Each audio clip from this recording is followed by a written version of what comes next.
ফার্স্টে যে জিনিসটা আমাকে অ্যাকশন করতে হবে, শার্টটা একদম ফ্ল্যাট থাকতে হবে, কোনো ধরনের ক্রিজ মার্ক লুজ টাইট এরকম থাকা যাবে না। এবং অবশ্যই শার্ট বা প্যান্ট বলেন বা পুরো শার্ট বলেন যখন মেজারমেন্ট করবো, অবশ্যই আমাকে বাইরে যে হাউ টু মেজারমেন্ট ওয়ালা সেটা ফুল করতে হবে। যেমন বাইরে হাউ টু মেজার যে ম্যানুয়াল আছে বলতেছে কি হাইফেন শোল্ডার থেকে কি করতে হবে, মেজারমেন্ট করতে হবে। এবং হাইফেন শোল্ডার থেকে যদি আমি টোটাল বডি লেন্থ মেজারমেন্ট করি তাহলে মেজারমেন্টটা অবশ্যই এইভাবে টেনে নিতে হবে। এটা হচ্ছে standard way total body length measurement করা। তাহলে আমরা আগে দেখে নিলাম অবশ্যই মেজারমেন্টটা এইভাবে নিতে হবে। ওকে, এটা হচ্ছে 31 এটা হচ্ছে টোটাল বডি লেন্থ মেজারমেন্ট। এখন যদি বলে সেন্টার ব্যাক লেন্থ মেজারমেন্ট, তাহলে সেন্টার ব্যাক লেন্থ মেজারমেন্ট করতে গেলে কি করতে হবে, এবং সেন্টার ব্যাক কোথায়, এখানে, এখান থেকে ব্যাক লেন্থ মেজারমেন্ট করতে হবে। ওকে, তাহলে সেন্টার ব্যাক লেন্থ মেজারমেন্ট হচ্ছে এই নেকের যে সেন্টার আছে এই সেন্টার থেকে এই পর্যন্ত প্রায় 32.5 ইঞ্চি। এটা হচ্ছে সেন্টার ব্যাক লেন্থ মেজারমেন্ট। এখন আসি আমরা চেস্টের মেজারমেন্ট।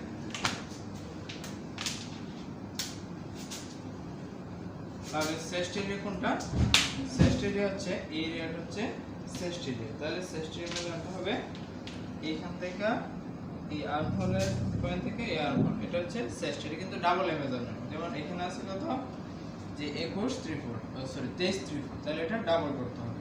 এবং অনেক সময় বাইরে রিকোয়ারমেন্ট থেকে চেস্টের মেজারমেন্ট এখান থেকে 1 ইঞ্চি নিচে, যে আন্ডার আর্ম থেকে 1 ইঞ্চি, তাহলে 1 ইঞ্চি নিচে হবে। ওকে, 33 হচ্ছে চেস্টের মেজারমেন্ট। এখন অনেক সময় বাইরে মেজারমেন্ট থেকে ওয়েস্টের মেজারমেন্টের পজিশন থাকে, যে এবং অবশ্যই মেজারমেন্ট করার সময় এই বাটন যা আছে সবগুলো লাগানো থাকতে হবে। বাটনগুলো থাকলে প্রপারলি মেজারমেন্টটা পাওয়া যায়, এবং যদি কোনো বডি যদি হ্যাং করে থাকে তাহলে প্রপারলি মেজারমেন্ট পাওয়া যায়। এই জন্য আমাকে কী করতে হবে, এই হ্যাঙ্গিং অবস্থা থাকতে হবে এবং বাটনগুলো লাগানো থাকতে হবে, বডিটা ফ্ল্যাট থাকতে হবে। ওয়েস্টে মেজারমেন্টের সময় বাইরে কী করে পজিশন দিয়ে দিই, যেমন বাইরে বললো যে এটা হাইফেন শোল্ডার, এই হাইফেন শোল্ডার থেকে 20 ইঞ্চি নিচে কি মাপতে হবে, ওয়েস্ট মাপতে হবে। তাহলে এই পয়েন্ট হচ্ছে ওয়েস্ট এরিয়া। ওকে, ওয়েস্ট আছে 22। আবার ওয়েস্টের নিচে আছে ব্যান্ড। যেমন ব্যান্ডের মেজারমেন্টের ক্ষেত্রে এটা থেকে এটা হচ্ছে শার্টের ব্যান্ডের মেজারমেন্ট বা বটম হেমের মেজারমেন্ট। এই বটম হেমের যে এরিয়া আছে এটা, এখন এই পাশে যে বাড়তি অংশ আছে এটাকে বলা হয় ফ্রন্ট টেল, আর ব্যাক পাশে যে বাড়তি অংশ আছে এটাকে কি বলা হয়, ব্যাক টেল বলা হয়। তাহলে এটা ফ্রন্ট টেল কত আছে, এখানে 3 ইঞ্চি আছে হলো ফ্রন্ট টেল। এখন যদি আমি ব্যাক সাইডে যদি টেল বের করতে চাই, তাহলে আমরা আগে যে মেজারমেন্টটা করলাম এই এরিয়াতে, এই মেজারমেন্টটাকে বলা হয় কি, বটম হেম অথবা সুইপ, অথবা কি বলা হয়, সুইপ। আর এটা ব্যাক সাইড মেজারমেন্ট ক্ষেত্রে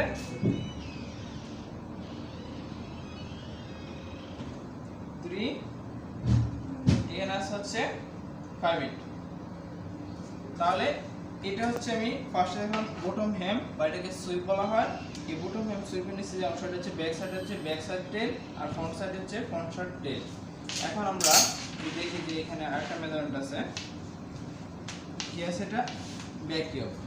তাহলে যদি বলো যে ব্যাক ইয়ক লেন্থ, তাহলে এটা কতটুকু আছে, ব্যাক ইয়ক 18। এখন যদি বলো যে ইয়ক হাইট, তাহলে এখান থেকে কতটুকু আছে, এটা হচ্ছে ইয়ক হাইট। এই প্রসেস এখান থেকে এটা হচ্ছে ইয়কের হাইট। এখন যদি বলো যে অ্যাক্রস ব্যাক, তাহলে অ্যাক্রস ব্যাক হলে এটা একটা পজিশন দেওয়া থাকে হাইফেন শোল্ডার থেকে, অথবা এই যে দুইটা ক্রস আর্ম হলে আপার আর্ম আন্ডার আর্ম, এই পাশে আপার আন্ডার যে এরিয়াটা আছে ভেঙে নিলাম। এই বাঙ্গা অংশটা হচ্ছে কি অ্যাক্রস ব্যাক সাইড, হচ্ছে অ্যাক্রস ব্যাক, আর যদি ফ্রন্ট সাইডে ভাঙা হয় তাহলে হচ্ছে অ্যাক্রস ফ্রন্ট। অথবা এটা হাইফেন শোল্ডার থেকে একটা পজিশন দেওয়া থাকে, যে এটা হচ্ছে হাইফেন শোল্ডার, এখানে 6 ইঞ্চি নিচে হচ্ছে বা 7 ইঞ্চি নিচে হচ্ছে অ্যাক্রস ব্যাক। তাহলে এই 7 ইঞ্চি নিচে আমাকে দেখতে হবে, এটা হচ্ছে অ্যাক্রস ব্যাক। আচ্ছা, তারপরে এখানে একটা মেজারমেন্ট আছে এই প্রসেসে, যেমন স্লিপ কিন্তু তিনটে প্রসেসে করা যায়। কি কি? একটা হচ্ছে আমার, আরেকটা হচ্ছে across shoulder back. Across shoulder back কোথায়? এখানে। এটা হচ্ছে অ্যাক্রস শোল্ডার ব্যাক 1834, এবং এই 1834 এ অর্ধেক করতে হবে, তাহলে 18 অর্ধেক 9, আর এখানে কত হয়? 9 দিলাম, এটা অর্ধেক করে। এটা কিন্তু সিলিভার মেজারমেন্ট, ঠিক আছে? 914 দিলাম 36। তাহলে আমার এই মেজারমেন্টটা কি? আগে অ্যাক্রস শোল্ডার মাপতে হবে, অ্যাক্রস শোল্ডারের 50% ধরে তারপর বাকিটা মাপতে হবে। এটা হচ্ছে একটা ওয়ে। আরেকটা হচ্ছে ডাইরেক্ট, এখানে যে সেন্টার ব্যাক লেন্থ আছে, সেন্টার ব্যাক লেন্থ থেকে এখানে ধরে তারপর এখানে। এটা হচ্ছে আরেকটা। এটা টোটালি ডিপেন্ড করে বাইরে হাঁটু মেজারমেন্টের উপরে। আরেকটা প্রসেস হচ্ছে শুধুমাত্র ডাইরেক্ট এইখান থেকে। এই তিনটে প্রসেসে মূলত স্লিভের মেজারমেন্ট করা হয়। ওকে, এখন আমি ফ্রন্ট সাইডে যে মেজারমেন্টগুলো আছে এগুলো করে নিই।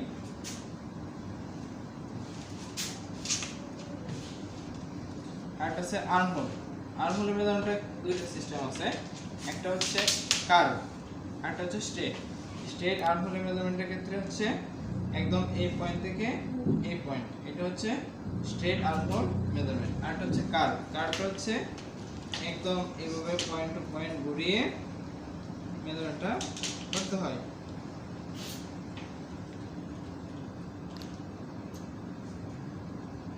তাহলে এখানে হচ্ছে 1134 ডাবল করতে হয়। এটা হচ্ছে কি? কার্ভ মেজারমেন্ট, আর ওটা হচ্ছে স্ট্রেট মেজারমেন্ট। আর অ্যাক্রস পর্যন্ত এখানে যে হাইফেন ছোটতে একটা পজিশন থাকবে, বা এই দুইটা পয়েন্ট ভাঙার পর মাঝখানে যেটা হবে এটা হচ্ছে অ্যাক্রস ফ্রন্ট। তারপর এখানে বাইসেপ। বাইসেপের ক্ষেত্রে এটার ক্ষেত্রে বাইসেপ যখন আমরা ইজিলি মাপবো, কারণ এখানে একটা দেওয়া থাকবে যে এখান থেকে এত নিচে, তাহলে এটা আয়রন করা নাই, যার কারণে এটা প্রপারলি বসতেছে না। বাইসেপ মেজারমেন্ট হবে যেমন 1 ইঞ্চি নিচে হইলে এখান থেকে, ওকে, এটা প্রপারলি এখানে 90 ডিগ্রি অ্যাঙ্গেল থাকবে। কত ডিগ্রি অ্যাঙ্গেল থাকবে? 90 ডিগ্রি অ্যাঙ্গেল। এটা হচ্ছে বাইসেপের মেজারমেন্ট, মানে এটার সাথে এটা 90 ডিগ্রি, মানে এখানে একটা 90 ডিগ্রি কোণ উৎপন্ন করবে। যদি এটা সমান থাকে, প্লেন থাকলে ধরেন এটা যদি 180 হয়, এই পাশে 90, এই পাশে 90, এরকম 90 ডিগ্রি অ্যাঙ্গেলে আমরা বাইসেপের মেজারমেন্ট করব। আর যদি এলবোর মেজারমেন্ট করি, তাহলে এই যে ভাঙা এলবো মানে কি? তাহলে এটা হচ্ছে এলবোর মেজারমেন্ট। আর যদি কাফের মেজারমেন্ট বা স্লিভ ওপেনিং মেজারমেন্ট হয়, কাফ হাইট উইথ, ওকে, এটা হচ্ছে কাফের মেজারমেন্ট। এখন আসেন এখানে শোল্ডার ড্রপ আছে কত? শোল্ডার ড্রপ হচ্ছে এই হাইফেন শোল্ডার থেকে এই শোল্ডার সিম পর্যন্ত শোল্ডার ড্রপ হচ্ছে 360। তারপরে যদি বলা হয় যে শোল্ডার ড্রপ হচ্ছে এরকম, যে এটা হচ্ছে কি অ্যাক্রস শোল্ডার, এই অ্যাক্রস শোল্ডার থেকে কতটুকু ড্রপ আছে? 1.5 ইঞ্চি ড্রপ। এটা হচ্ছে শোল্ডার স্লোপ, শোল্ডার কতটুকু ডালো। আর এই হাইফেন শোল্ডার থেকে শোল্ডার সিম হচ্ছে 316।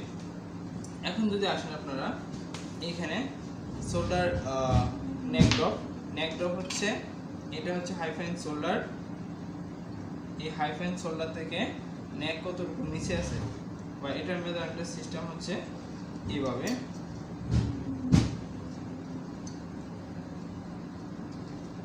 ওকে, এবং এই নেক বরাবর সোজা যেটা হয় এটাকে হচ্ছে ফ্রন্ট নেক ড্রপ। এটা কি নেক ড্রপ?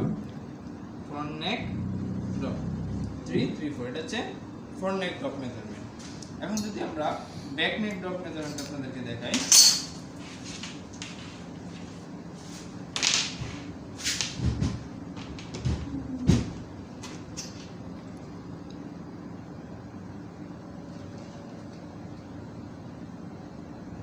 তাহলে এখানে দেখেন প্রায় 1/4 এর মতো আছে। এটা হচ্ছে ব্যাক নেক ড্রপ। তাহলে ফ্রন্ট নেক ড্রপ দেখলাম, ব্যাক নেক ড্রপ দেখলাম। এখন আমরা দেখব,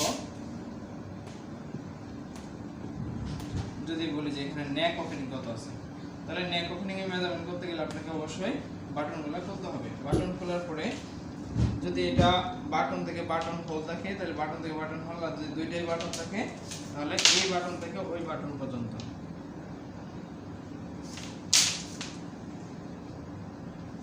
এই যে 17 ইঞ্চি। এটা হচ্ছে নেক বেন ওপেনিং বা এটাকে নেক ওপেনিং বলে। যদি ব্যান্ড হাইট বলে, এই যে ব্যান্ড হাইট, যদি কলার হাইট বলে কলার হাইট, যদি কলার পয়েন্টের উইথ বলে, যদি কলার পয়েন্টের লেন্থ বলে, তাহলে এটা কলার পয়েন্টের লেন্থ মেজারমেন্ট করবেন। তাহলে একইভাবে যদি আপনি পকেটের ক্ষেত্রে আসেন, যদি বলে যে পকেটের লেন্থ, তাহলে পকেট কতটুকু লম্বা আছে। যদি পকেট উইথ বলে তাহলে এটা হচ্ছে পকেটের উইথ। যদি বলা এটা ফ্লাফের উইথ, তাহলে এটা হচ্ছে ফ্লাফের উইথ হাইট।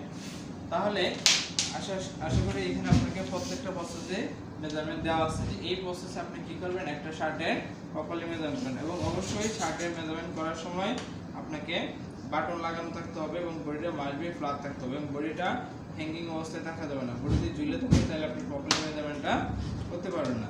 এই জন্য আপনাকে অবশ্যই শার্টের যখন মেজারমেন্ট করবেন তখন এভাবে ঝুলে থাকা যাবে না বা এভাবে হ্যাং করে থাকা যাবে না এবং বডিটা অবশ্যই কি করতে হবে, ফ্ল্যাট থাকতে হবে, এভাবে হ্যাং করা যাবে না। প্রয়োজন আপনি এটাকে এভাবে ফোল্ড করে তারপর প্রত্যেকটা প্রসেসের মেজারমেন্ট করবেন। Thanks all.